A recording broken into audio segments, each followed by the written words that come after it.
the looseness of the font and the complexity of Cyrillic adapted for the Russian language.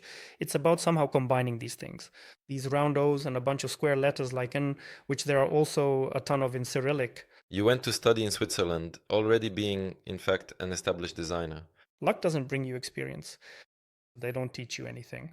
Guys, let's try to be a bit bolder. And in general, let's pay more attention to fonts and interfaces. I believe that you should always experiment.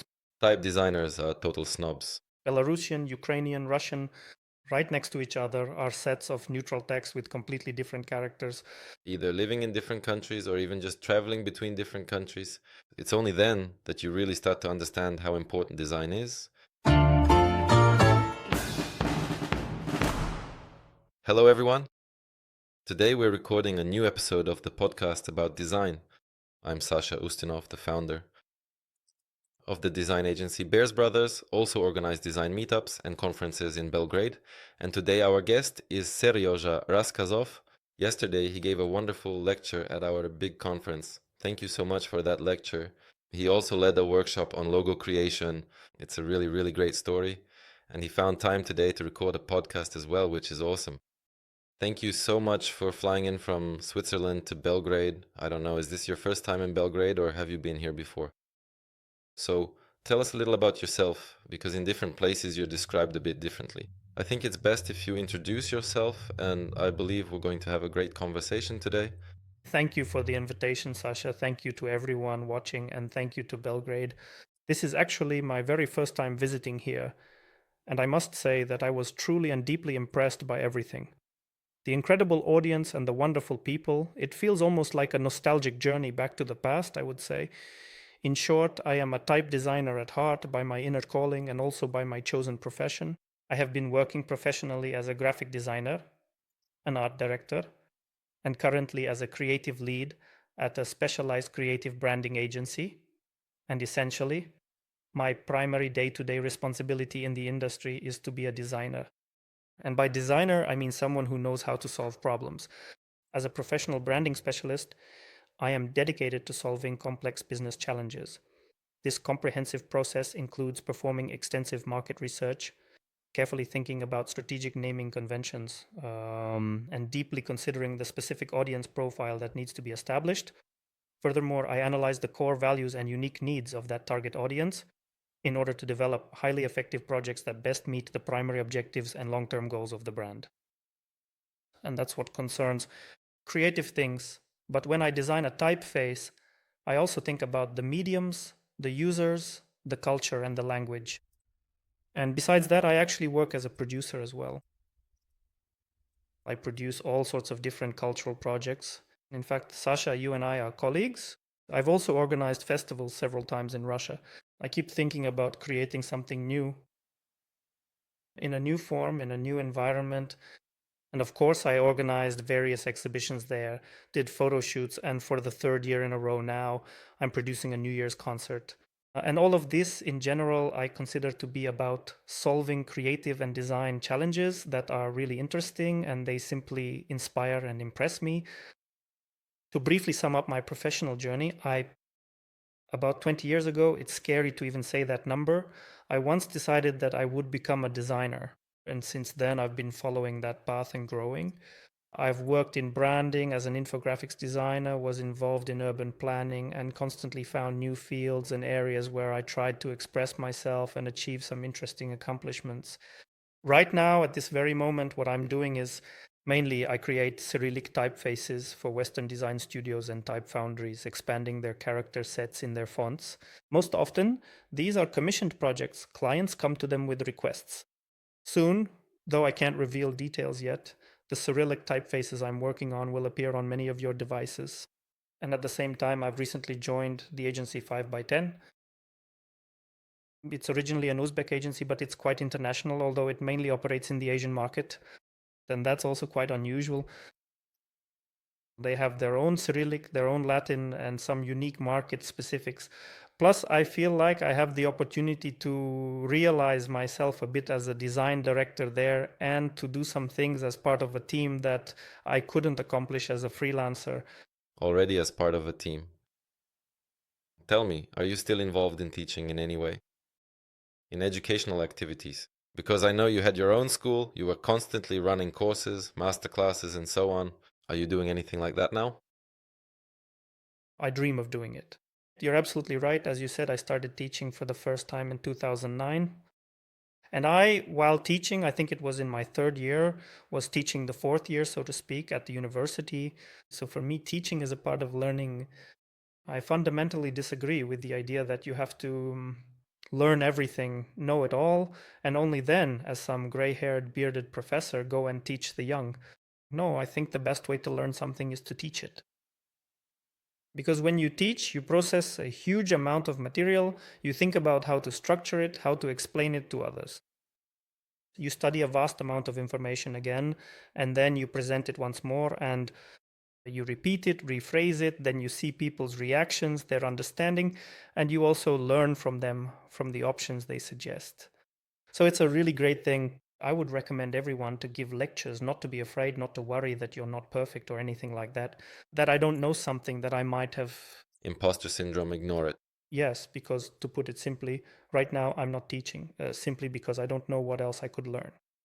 That's specifically in the field where I'm strong. That's probably why I'm not teaching at the moment. But you'll probably teach again, I think. yes, but I do have plans. I have ideas to organize workshops in Europe, especially. I've done a couple, for example, some offsite workshops. In Berlin, I brought my students from St. Petersburg at that time. Actually, I invited a lot of people there, just put out a call on the internet. A lot of people from different countries came, and there was an opportunity to do workshops with foreign instructors. From Europe, right? Yes, yes. That is with my idols, my favorite designers. And there I realized that I had a lot to learn from them, and I really did learn a lot. But then 2020 happened, and I went to study myself. That's a whole separate story, I think. We'll talk about that separately in a moment. So I went to study in Switzerland, and there, in fact, I didn't have to be a teacher or an organizer myself. You were studying as a student. Quite so, literally. That's cool. Really cool. I think that idea you mentioned is actually really important. You shouldn't be afraid. It's also about motivation. When you teach, it's an extra motivation for you to figure things out, to understand something even better than you did before. You have to prepare, you have to pull yourself together, you need to organize the information. That's good advice. In fact, for those who want to learn something, try explaining or teaching something to someone else. It doesn't have to be a big masterclass. It could be a small lecture within your team, or maybe some kind of workshop you organize for your friends. So really, you don't need to think of it as something huge. You can do it in small ways, and through that, keep learning and practicing. And another great thing is that you get really valuable feedback. When the people you teach give you feedback, they send positive energy back to you, like saying thank you, and that inspires you to keep going. So I think that's really cool. A great piece of advice. Thank you for sharing it. It's interesting that you went to study in Switzerland when you were already, well, actually an established designer, you could say. I mean, you weren't just a student, you were already an adult. Tell us more about that, because I definitely understand that this isn't a typical path. Many people think that studying is something for your youth when you're a student, 18, 21, 22 years old, and so on. And then after that, you have to work, you have to do something else. Tell me, please, was this a way for you to socialize in Europe? Or was it really about your need to climb a few more steps in your professional field? Or was it more about networking? Can you talk about that? That's really interesting. Yes, thank you, Sasha. This is an important topic, and I'll try to share my thoughts on it now. I can say right away that my original plans for why I did all this didn't match up with how things actually turned out in the end. And I'll tell you about both. So initially, overall, the idea of applying to Switzerland was really just about wanting to study with the world's masters, with my idols in the world of type design, and then come back with that experience and continue teaching. That was my main goal. To gain new knowledge to reach a new level. And with this new knowledge, with new teaching methods that I would acquire, to return to the Russian speaking audience, to students, to try to create some kind of international school, maybe even, so to speak, go to the British Higher School of Art and Design to develop a course and share this knowledge there. That's why back in 2019, I went to Switzerland for an open day. There, I met all the teachers, walked around, saw everything, checked everything out. And after that, I tried to apply. Applying is, on the one hand, a simple process. You can get in very quickly. But on the other hand, it was complicated by the fact that I didn't have the money to go to Switzerland, study there for 2 years and live there. Because, well, it seems like we were only there for a few days on the first trip and we spent over 100,000 rubles. It's just unclear what exactly on, because everything is expensive in Switzerland. Dear country. Yes. And this was the main ambush. That is literally from the first day of the open day, I started looking for a scholarship. And I found a scholarship from the Swiss government. This is a grant that covers in general the entire cost of living and tuition. You get paid there monthly. Back in 1920, the currency was francs. Well, now the franc is valued at 1 to 100 units, but back then the franc was 1 to 70 or something very much like that. This would have entirely and successfully resolved the difficult issue of my admission. But you absolutely need to apply for this specific grant at least a full year in advance. And when I was there in the middle of winter, I realized that at the very end of the season, October, this year, I have to apply in order to enroll next year. And I started preparing for it. I honestly think I wrote an exceptionally compelling and well-crafted motivation letter.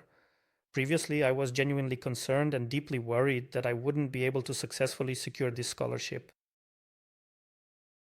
On October 30th, on the very last day, I finally made up my mind, took my documents to the Swiss consulate, submitted them, and after that, you just wait for half a year, not knowing whether you'll get the scholarship or not.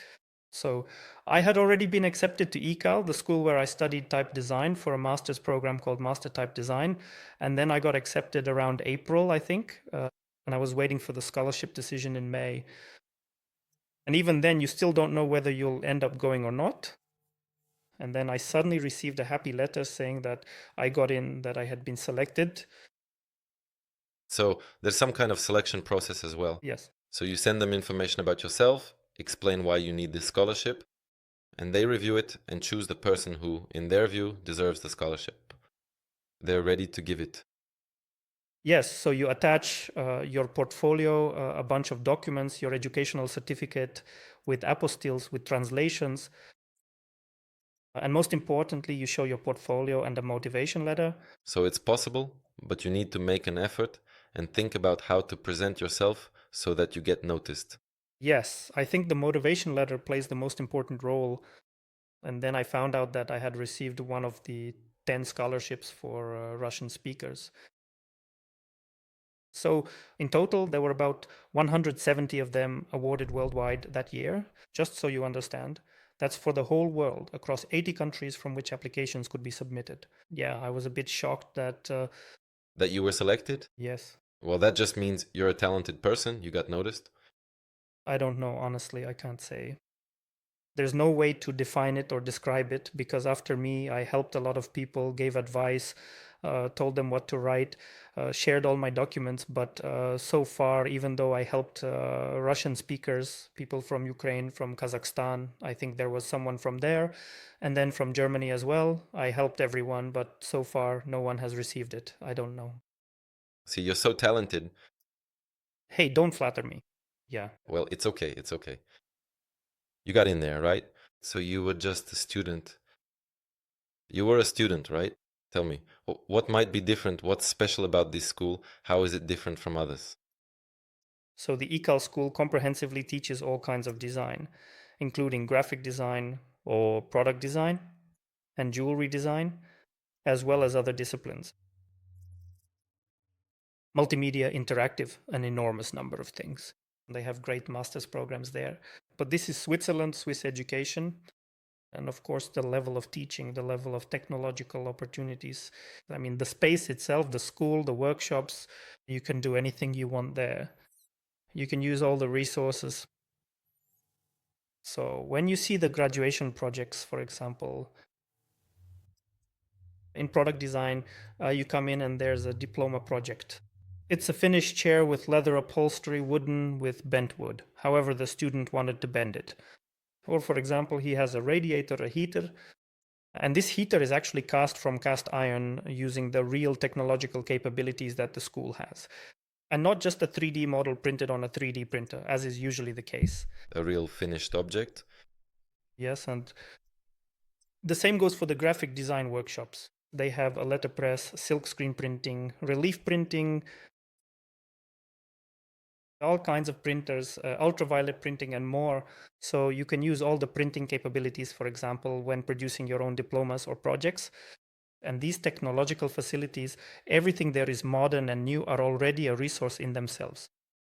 It's simply a pleasure to use them, and it's important to take advantage of them when you get into a place like this. The second thing is the teachers. For our course, they brought in the best instructors from all over the world.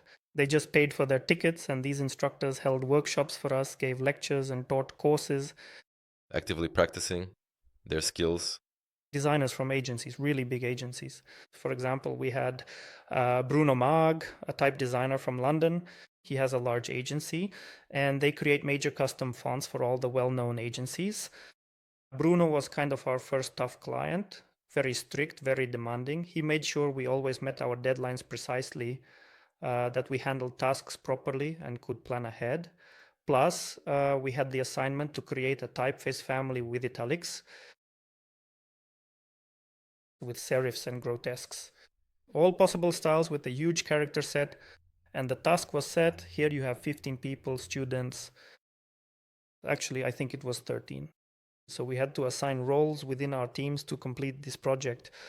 We had a leader appointed who was just a girl sitting there thinking, how do we do all this? Yes, she assigned people and distributed roles. And we really had a serious team. And then we used Git to assemble this file. All together, making sure everything matched up. It was a great experience. So it's an immersion into real work. It's not just theory, it's actually being in real conditions, just like it is in real life. Yes. And really, that's how it is with all the projects. And I would say that the main value was that we had very few lectures. We had very little of that, teacher-centered approach, where the teacher comes in and says, do it this way, don't do it that way. Instead, we had more of an environment that was provided for us. They gave us resources, technological resources, specialists, and then our task was to come to them, consult, use all the equipment, and develop ourselves as professionals. Everyone followed their own path. All of our projects were completely different. In the end, the diploma projects looked completely different from each other. For example, I had a project, I did a letterpress project, a variable font made out of wood, cutting out the letters myself. At the same time, my project had a digital component, while someone else had a font with connected letters that reacted to music because that person played the drums. And for their diploma, they basically gave a concert and demonstrated the capabilities of that font. So that's roughly the range of possibilities that opened up to us. That's cool. Do you think you really grew as a professional after all of that? Can you say that before this school you had one understanding of the profession and the tools and knowledge, and after this school it changed? Or was the primary advantage of studying at that institution actually something entirely different for you? Yes, that's a continuation of the previous question. I kind of went off on a tangent.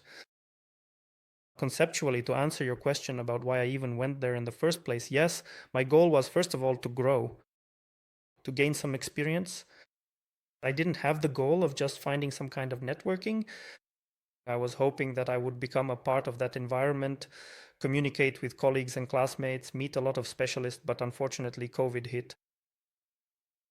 It was back in the year 2020. Yeah. We ended up in lockdown, so I literally, by some miracle, managed to get through all the borders. Only students were being let through at that time, back then. And maybe some diplomats too, literally. I was the only category of person who was allowed through all the borders, and so we arrived in Switzerland and basically spent 2 years living in lockdown with a lot of classes. So imagine this, you live just 10 minutes away from this amazing, gorgeous place, but you have to work from your apartment because the school is closed, and it was so frustrating. I mean, we would even go to these, classes. They let us go once a week, but you had to sit there in a mask and you couldn't really communicate with people properly. Most of our teachers were Swiss as well, because people from abroad couldn't fly in. And of course, that was a bit disappointing and took away from the experience a little. So unfortunately, I didn't get all the potential benefits I could have gained. I made the most of what I could. I definitely grew as a professional, but I didn't build as big a network as I would have liked. I wasn't able to take advantage of all these opportunities for the full 2 years, but I still got the most out of everything I could. In general, I think the most important thing about studying is to get the most out of it, to try everything you can. When you're studying, you don't really risk anything. You won't lose a client, you won't lose money. At worst, you'll just get a bad grade. Yeah, exactly. That's a pretty funny risk. You have to try, make mistakes, mess up. As much as possible. The more mistakes you make, the more experience you gain. Because experience always grows out of mistakes. Successes don't give you experience, they don't teach you anything. Say what? One of the goals that you asked about, which maybe should be mentioned, is not just networking, but also to move into a different sphere. A person who graduated from a Swiss school, she has a diploma. Maybe this opens up additional opportunities in terms of, for example, work or something else. Can you say something about that? Does it have an impact or not? Would you actually recommend that people go somewhere and get a European education, or maybe another one, American, I don't know, or Asian?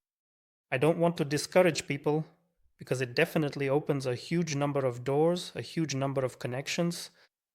But specifically in Switzerland, it's quite difficult to find a job if you're not Swiss, if you're not European, or if you don't have permanent residency.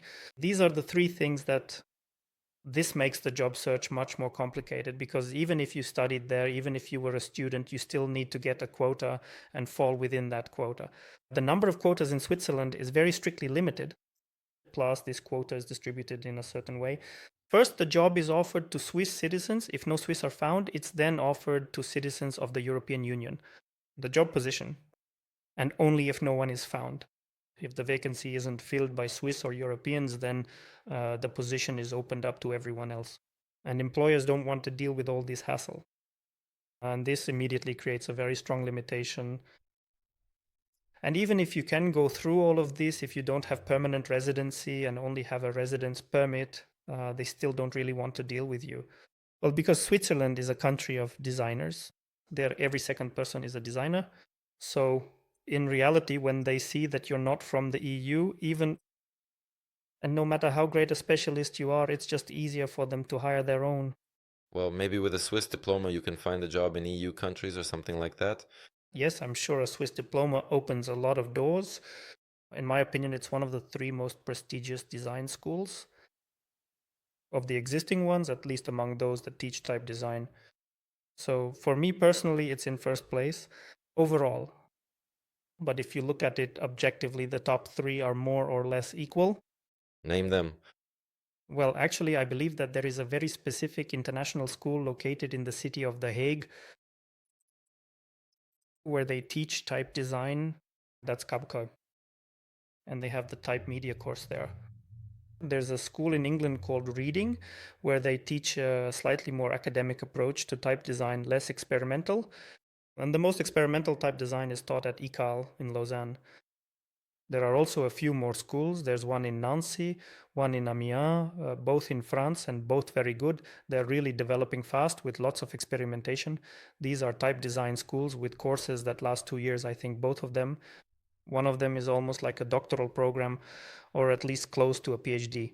There, students really sit down and do research, while the other is more of a 2-year master's program. And in addition, there are programs in the US. Cooper Union offers a type course, something like that. I won't say exactly right now, just so I don't make a mistake. Sergey, do you remember you spoke at our meetup 2 years ago and talked about how digital designers are afraid of experimenting with fonts? You had a cool, interesting lecture there. You said, guys, let's try to be bolder. And in general, to pay more attention to fonts in interfaces. Yeah, so what do you think over these past 2 years? Has anything changed from your point of view? As someone who looks at this from the perspective of type design, what you see, what you observe.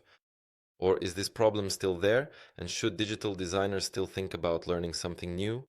I'll try to answer this way. I believe that you should always experiment. Even if you have a super conservative client, I try to offer at least one option that's more experimental. I try to push things forward to expand the boundaries of the market, the limits, the norms of what's familiar, and so on. So my position on this hasn't really changed much.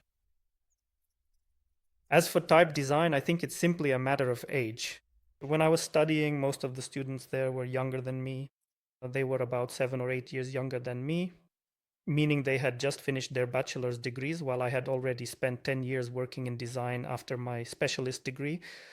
And for the students, the status of the teacher was something more sacred, so to speak, and they would just do whatever they were told. But I almost never did exactly what the teacher said. I would listen. But I also tried to experiment to go further, you know. You see, in digital design, there are a lot of technical limitations, maintenance challenges, and so on, which is why many designers tend to use safe solutions. Well, take the interfont, for example, the one that's set by default in Figma. People use it simply because they know it will work more or less fine at any size and in any situation. And I guess that's what a lot of people are talking about now, that interface design needs to move beyond just convenience towards what type designers have already been moving towards for quite some time. To learn how to convey more emotion through interfaces, more of that kind of non-verbal information. And that's something a lot of people are talking about right now. And I think in particular, the font itself is actually the foundation of this in many ways. What would you advise digital designers in terms of, I don't know, maybe discovering fonts in a new way for themselves or learning something extra? Should they just try to become type designers themselves, at least a little bit, or do something else? I wouldn't recommend becoming type designers, but yesterday during my lecture, I first asked how many people are designers. About half raised their hands, some were too shy to do so. When I asked who had an art education, who had actually been taught painting and drawing, things like composition, the basics, there were far fewer hands raised. And it seems to me that this is exactly the issue. What worries and upsets me a bit is that nowadays designers are very professional. They understand things like technological constraints, scaling, complex design systems that are all set up. But people don't know the basic principles of composition. At the same time, I mean, of course, it's really great that you can build a design system so that everything works, everything fits together, like with dark mode and so on. Theme, light theme. But come on, guys, you also need to put a bit more effort into the aesthetics, not just think about making everything look balanced and not falling apart. Not to mention there are different languages, and in each language it all looks different too. That seems like a pretty understandable problem, but it's just about composition. It's important to somehow keep these things. To balance and handle it, know its reality and understand. And to work with it, yes. So what are you talking about? About the fact that first and foremost, you need to strengthen the basics, the foundation, and then you'll understand for yourself which font you need. You'll understand how you can improve or enhance it. Because you'll be looking at things, well, with a more professional eye. And in fact, the value of a designer lies in combining aesthetics and technology, in merging business requirements, and emotional ones too. Some user needs, yes. And yes, that's probably the problem. That right now there's a tilt in the design profession toward business, toward the business side of things. There's more analytics, some research, and other things like that. And many people, well, most likely maybe they don't forget, but perhaps they just don't know or aren't able to do certain things. So maybe that's why it turns out this way. Well, maybe they don't know, but I think it's even like people forget that it's necessary. So, in this constant stream of chasing after 100 hypothetical A/B tests that everyone is caught up in, people get bogged down and forget that a professional should have their own expertise. That is, an understanding of some basic principles. We don't need to understand a button that's placed neatly or not so neatly. Which one works better? Basically, we can immediately tell that here it will look good. And no A/B test is needed for that. Well, and actually, no A/B test will really show that on a global scale. Roughly speaking. It's interesting. I mentioned something about Cyrillic, which is used in the countries of Central Asia. Cyrillic is even more widespread. Serbia uses it too. Cyrillic, yes, Serbia in general. In Bulgaria, Ukraine, in Montenegro. And basically, there are many countries that use Cyrillic, and it's different from the Cyrillic that people, for example, who live in Russia are used to. You know, when I encountered this, when we were designing a font for Belgrade's Zvezdara Park, Yulia Gunina, a wonderful type designer, you might know her, created this font. You see, your guys too, your students, they're also involved. So, and for example, Serbian designers wrote to us thanking us for creating a Cyrillic font. They said they don't have many, and this one is an accent font, an interesting one. And guys from Russia, many of them wrote, even designers saying, this is wrong here, that's wrong there, and that's wrong too. Do you know why? Because they don't understand that this is a different kind of Cyrillic. I mean, in the Serbian tradition, there are certain things like different letters, the way they're written, and so on. But it was just funny when people didn't even try to understand the cultural code and immediately started appealing to their own habits. I'll also add that I understood this font much better after just walking around the streets of Belgrade and looking at all your handwritten signs and inscriptions. I don't know what people write there, but there are a lot of inscriptions on the streets of Belgrade. And by the vibe, by some, I don't know, the movement of the hand, the way the letters are constructed, it kind of matches a bit with this font that you ended up with. Yeah, that's interesting. So the development of Cyrillic is not merely characterized as, you know, a simple, straightforward historical narrative. Cyrillic is different in different countries. So tell me, when you work with Cyrillic, how do you try to understand the cultural vibe or certain traditions in each country? How much do you take that into account? Because, for example, when we were choosing a font pair, for this project, for instance, not a single font from Google Fonts was suitable. Do you know why? Because they don't take into account the specific features of how letters are written, letters like, well, B, for example, and some others. And we chose one, yes, because here it's written differently. It was important to us, so we just found one. Local students have a resource, and teachers post their fonts there for free, Cyrillic ones. We picked one of them because it was more appropriate in terms of respecting the cultural tradition. Tell me, what do you think about this? What do you do to somehow immerse yourself? I don't know how you do it as a type designer, because there are countless things to consider. How do you deal with all of that? Well, look, in your case, it was a specific custom project. It needed to have character. I Lately, most often have been making text-based neutral fonts, and in those cases, it's not required to find some kind of national character. There, it's more about just testing the font in different languages. For example, I always draw the Serbian letter B, the alternative construction. I always include it. And usually the client says, yes, I just need the basic Cyrillic. And I say, no, you also need to add the Bulgarian set for Bulgarian Cyrillic. This is needed for Serbia. This needs to be added. And now, well, all these things are not. All these characters, of course, I add them too. And only after that do I say, well, now you have proper Cyrillic. And it's actually quite hard to explain this because most often, what is the Latin alphabet? It's 26 letters. and in German there's also the ESET, and that's basically it. The rest are just diacritical marks. Sometimes there are also some letters with slashes through them. But overall, the Latin alphabet is pretty much the same in almost all languages, the same letters. Only diacritics and maybe some extra extensions are added, and that's it. But in Cyrillic, there are all sorts of ligature constructions with various protruding serifs and so on. And the Cyrillic set is much broader than the Latin one. Even just the basic set has 33 letters, for example, compared to the 26 in Latin. Remind me, please, what was the question? Yes, the question was, how do you deal with this? Do you try to take it into account or focus on the national character? Or do you just generally try to make the font feel less cold for someone from a Cyrillic-based culture? Well, as I already mentioned, I've worked on, for example, Serbian, only Ukrainian Cyrillic, and also just neutral grotesques. And in these cases, there was no need to really show off or do something flashy. I can only say that, for example, there's such a concept as a language corpus. This refers to the most frequently used letters in a language, the most common words, constructions, and combinations of letters. And this is actually much more significant for Cyrillic for a typeface than the specific construction of the letter B. Why? Why does this matter? And even on the contrary, maybe the letter B actually stems from this context, because in Russian, for example, there are a lot of O's. And in general, the looseness of the typeface and the complexity of Cyrillic adapted for the Russian language, it's about somehow combining all that.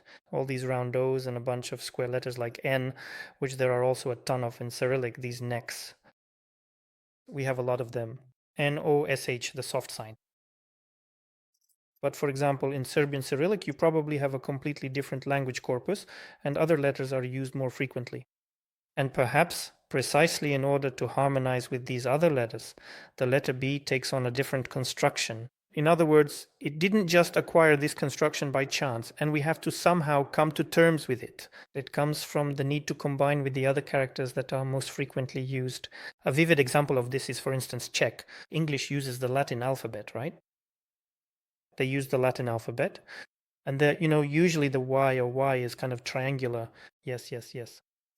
But in Czech, very often in books, and Czechs themselves often design fonts where the letter Y looks like the letter U, just with a little tail, or in other words, kind of like the letter G going down, because they have a lot of them, these arches, these lines. And the triangular Y really stands out, so they make it rounded as well. And the construction changes stylistically within a specific language. So when you work with a typeface for a certain culture, you still study, observe, analyze, read, and look up various sources. yes, and of course I always test fonts in different languages. I have proofing sheets in all sorts of different languages. And you open it up and see even Belarusian, Ukrainian, and Russian, when placed side by side, have completely different sets of neutral text in terms of character. There are more straight lines here, more diagonals there, more circles somewhere else. And you try to find some kind of balance so that everything looks good in all of them at the same time. I helped organize lectures for the guys from the Schrift studio here in Belgrade. And they were saying that they have something like 1,700 sheets specifically for testing the font in different configurations and different languages. Not just languages, but in all possible combinations. They are incredibly dedicated to this. It was interesting. Listen, about Cyrillic for Central Asia, for example, what are some of its features? What makes it unusual? Well, it's just that, like you have in Serbia, there are a lot of similar characters. So they also have their own culture, obviously. What do you think? There's this belief in the digital world, again, that type designers are wild snobs and it's a super closed off, a closed profession. We talk about this all the time because at our meetups, because we have type designers coming, and there are digital designers or graphic designers there too. And to what extent do you think is that true? What can be done so that type designers and digital and graphic designers communicate more with each other? Because really your profession is, well, it seems to me a bit introverted because it requires deep immersion, a lot of different checks, very good knowledge of the material, the tools, and so on. So, from the outside, it looks like a profession where a lone person sits in an ivory tower, just sitting there doing something on their own. But, after talking to different type designers, my opinion has actually changed, at least for me personally. So I think that actually they're more open people than it seems from the outside, but usually people don't think so. What do you think about that? Is it possible to somehow find some kind of collaborations or something else between type designers and digital designers, for example? listen, for example, when I organized my conference in Type Petersburg, the last one was 8 years ago. 604 people came to the venue. Another 3,000 people watched online.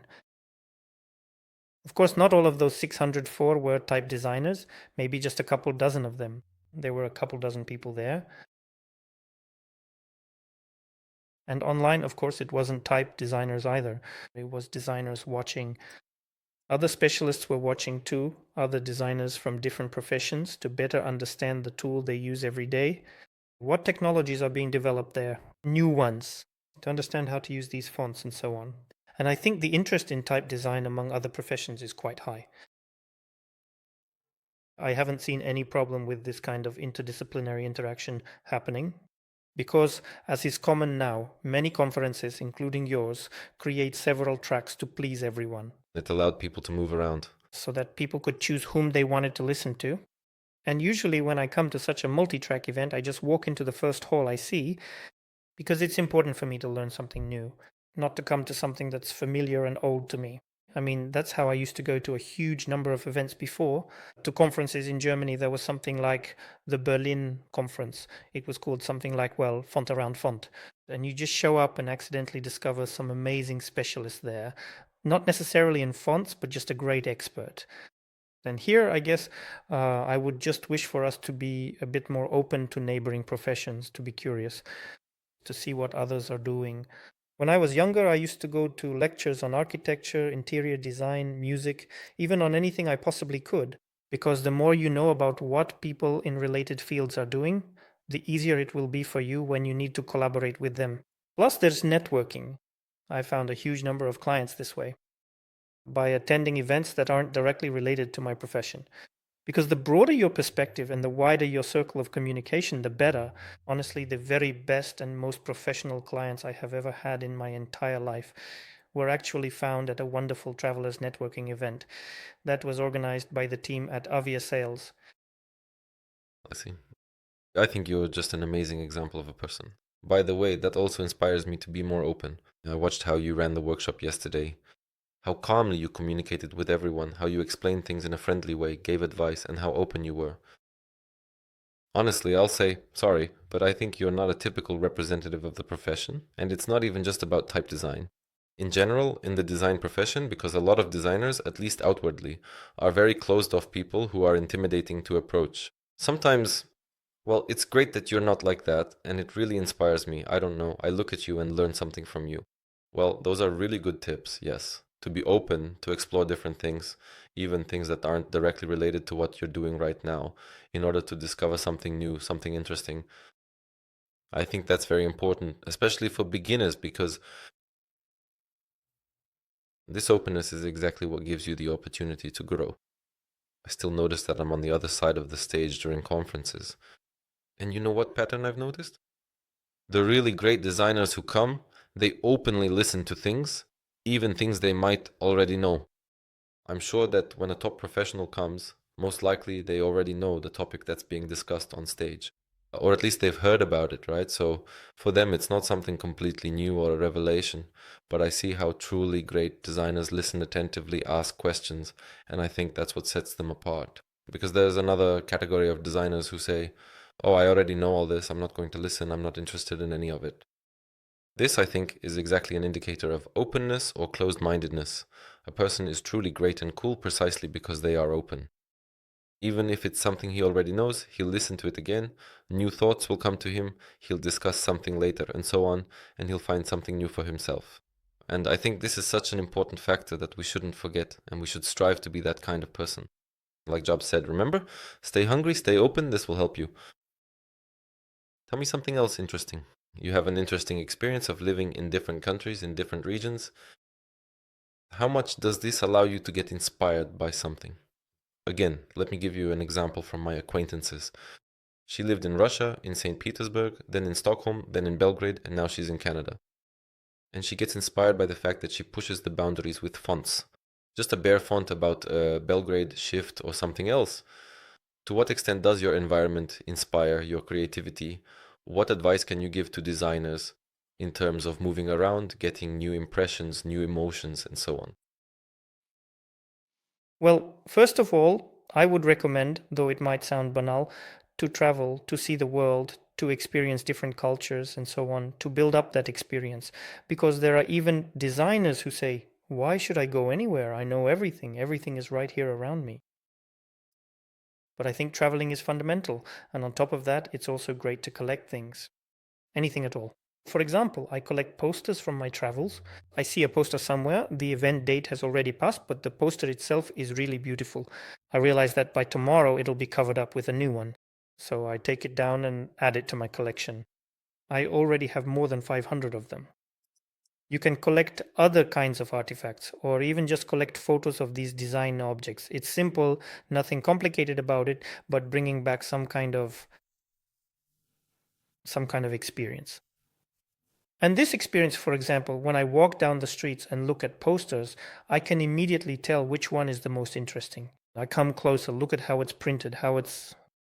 The same goes for signs, for example. I can't take a sign with me, but I always look at them. I photograph every sign I see.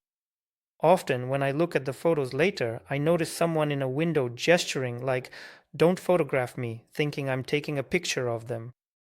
Well, it happens, it happens. So it's not just about impressions, not just about observing, but also about bringing something back. Yes, I think that's good advice for me as well. Actually, when you really start living in different countries or even just traveling between them, that's when you truly begin to understand how important design is. When you live, for example, in your familiar linguistic environment, you don't really think about it. But when you move somewhere, when you relocate for various reasons, you realize just how much it matters. Design is a huge part of what truly allows a person to feel more comfortable, to understand things, to learn something new. You might be able to read a sign or a direction, or you might not. You understand how to use something or not use it, like with this device, for example, and so on. In other words, in my opinion, it's only when you really start traveling and analyzing things that you truly discover this profession for yourself. You really begin to understand just how many different usage scenarios there can be, and you start to think about it. So, in a way, a designer's mindset expands significantly as a result. That's why I recommend to everyone, if possible, to travel as much as you can, even just from one city to another. Even that is already a plus. And really, what you're talking about, photographing things, collecting, saving them for yourself, is very important, because these collections are what allow you to remember something or refer back to it. I would add that it's not even necessary to ever open those collections again in your life. Yes. The process is what's important. The process when you realize, oh, this is a cool thing, I'll take a picture of it right now. It already passes through you. You think about it. Maybe you'll never open that photo. Maybe it will get deleted or lost, but that's okay. It's already passed through you. Also, could you please share some valuable advice for beginner designers who are just starting out, especially now in this current era when things are unfortunately getting a bit tighter and more competitive in certain professions, or perhaps even more challenging in some specific industries today? It would be very helpful to hear your perspective on navigating these difficult times. What would you recommend? Because a lot of people are simply anxious about this. There's anxiety that artificial intelligence and all these things will come and replace us. I understand that in your profession, it seems a bit easier to deal with this, at least from the outside. From the outside, it looks like it's easier. For example, artists, some of them are really starting to struggle and so on. I know that some people who work in digital design are also starting to struggle with this. So what would you advise these guys? How would you support them? You're putting such a responsibility on me to support the guys who are feeling hopeless or something else or who are afraid. I think that if you're a designer, you'll find a way to apply yourself no matter what. So there's nothing to worry about. If the tasks you used to solve one way, tomorrow you'll learn to solve them another way. What's more important, I think, for a designer is the mindset, not the skills. And it's this mindset. For now, the expertise you can develop by reading books, talking to people, broadening your visual experience will be your own, unique to you. No one else will have that same expertise except you. And you need to build up this expertise in every possible way, just continuously. I think that's a good way to wrap up our conversation. Thank you so much for finding the time.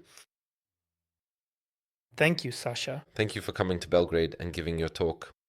I think your hall was absolutely packed to capacity, and a lot of people were deeply moved and truly inspired by your presence and visit, because people are trying to discover a meaningful and sustainable way to think about how to find inspiration for themselves as they move forward into their own futures. I think that's really great. Thank you for being so open and supportive. It was a pleasure talking with you today. Thank you, Sasha.